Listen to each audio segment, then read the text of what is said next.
प्रदोष व्रत अति मंगलकारी और शिव कृपा प्रदान करने वाला है। यह व्रत प्रत्येक महीने के कृष्ण व शुक्ल पक्ष की त्रयोदशी को रखा जाता है, इसलिए इसे वार के अनुसार पूजन करने का विधान शास्त्र सम्मत माना गया है। यदि इन तिथियों को सोमवार हो तो उसे सोम प्रदोष व्रत कहते हैं, यदि मंगलवार हो तो उसे भौम प्रदोष व्रत कहते हैं, और शनिवार हो तो उसे शनि प्रदोष व्रत कहते हैं।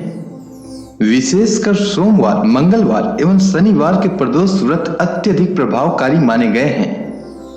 प्रत्येक पक्ष की त्रयोदशी के व्रत को प्रदोष व्रत कहते हैं। सूर्यास्त के पश्चात और रात्रि के आने से पूर्व का समय प्रदोष काल कहलाता है।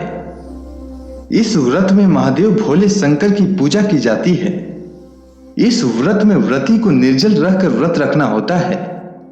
इस दिन प्रातः काल स्नान करके भगवान शिव की बेल पत्र, गंगा जल, अक्षत, धूप दीप सहित पूजा करें। संध्या काल में पुनः स्नान करके इसी प्रकार से शिव जी की पूजा करना चाहिए। इस प्रकार प्रदोष व्रत करने से व्रती को पुण्य की प्राप्ति होती है। अब चलिए सुनते हैं शनि प्रदोष व्रत की कथा। प्राचीन समय की बात है। एक नगर में एक सेठ रहता था। वह धन दौलत और वैभव से संपन्न था। वह अत्यंत दयालु था। उसके यहां से कोई भी खाली हाथ नहीं लौटता था।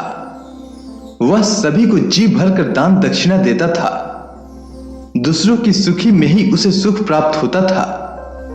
हर कोई सेठ जी का बहुत सम्मान करता था। लेकिन इतना सब कुछ होने के बाद भी सेठ और सेठानी को एक बहुत बड़ा दुख था। दुख का कारण था उनके संतान न होना। संतानहीनता के कारण दोनों सदैव दुखी रहा करते थे। एक दिन उन्होंने तीर्थ यात्रा पर जाने का निश्चय किया और अपने काम काज सेवकों को सौंप चल पड़े। अभी वे नगर से बाहर निकले ही थे कि उन्हें एक विशाल वृक्ष के नीचे समाधि लगाए एक तेजस्वी साधु दिखाई पड़े। दोनों ने सोचा कि साधु महाराज से आशीर्वाद लेकर आगे की यात्रा शुरू की जाए, जिससे कि यात्रा में कोई बाधा उत्पन्न ना हो।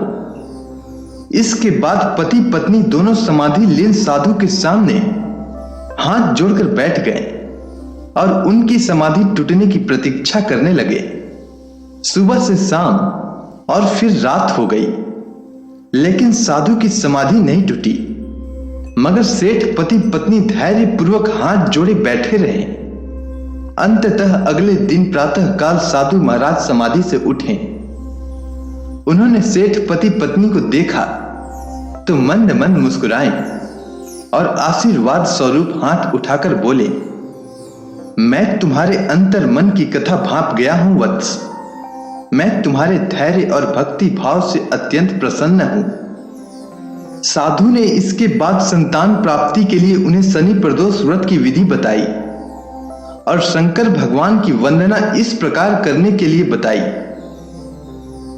हे रुद्र शिव नमस्कार, शिव शंकर जग गुरु नमस्कार, हे नीलकंठ सुर नमस्कार, शशि मौली चंद्र सुख नमस्कार, हे उमाकांत शुद्धि नमस्कार, उग्र त्वर रूप मन नमस्कार, ईशान इस प्रभु नमस्कार, विश्वेश्वर प्रभु शिव नमस्कार। इसके बाद दोनों तीर्थ यात्रा को गए। तीर्थ यात्रा के बाद दोनों वापस घर लौटे और नियम पूर्वक शनि प्रदोष व्रत करने लगे। कालांतर में सेठ की पत्नी ने एक सुंदर पुत्र को जन्म दिया।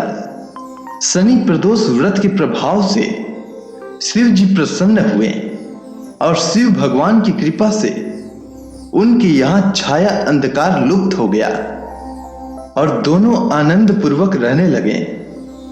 अगर आपको यह कथा अच्छी लगी हो तो कमेंट सेक्शन में ओम नमः शिवाय लिखना न भूलें। धन्यवाद।